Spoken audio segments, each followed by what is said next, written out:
महाराष्ट्रात आलेले आहेत, पुन्हा एकदा महाराष्ट्र द्वेषाचंच काम करत आहेत। या महाराष्ट्रातील कोळी बांधवांनी सातत्याने या वाढवण बंदरांना विरोध केलेला आहे।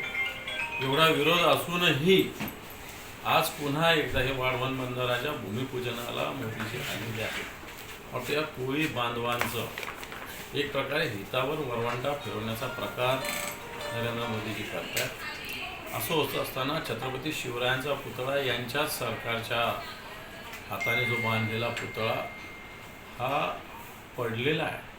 म्हटलं छत्रपती शिवरायांचा पुतळा याचा जर सगळे व्यवहार बघितले तर आधी वर्क ऑर्डर, नंतर टेंडर, 2,40,00,000 पुतळ्याला आणि यांचे हेलिकॉप्टर उतरायला 2.25 कोटी रुपये, असा नुसता भ्रष्टाचाराचा विळखा या ठिकाणी घातलेला होता। आणि मला वाटतं अतिशय उशिरा माफी मागितली, पण तो माफीनं या ठिकाणी माफी नसते, छत्रपती शिवरायांचा आहे, माफी बिलकुल नसते। इथं कलमच केलं जातं छत्रपती शिवरायांच्या शिवशाहीमध्ये। मला वाटतं तसंच कलम मोदीजींच्या सरकारचं या महाराष्ट्रातील जनता केल्याशिवाय राहणार नाही।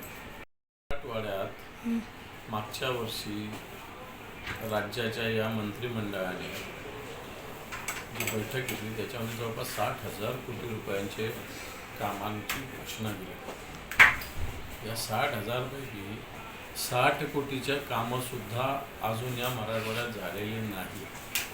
सर्वेक्षण जे आहे कोकणातून पाणी मराठवाडा वॉटर ग्रीडच्या माध्यमातून मराठवाड्यात त्याच्या सर्वेक्षणाला सुद्धा 50 कोटी सरकार देऊ शकलेलं नाही।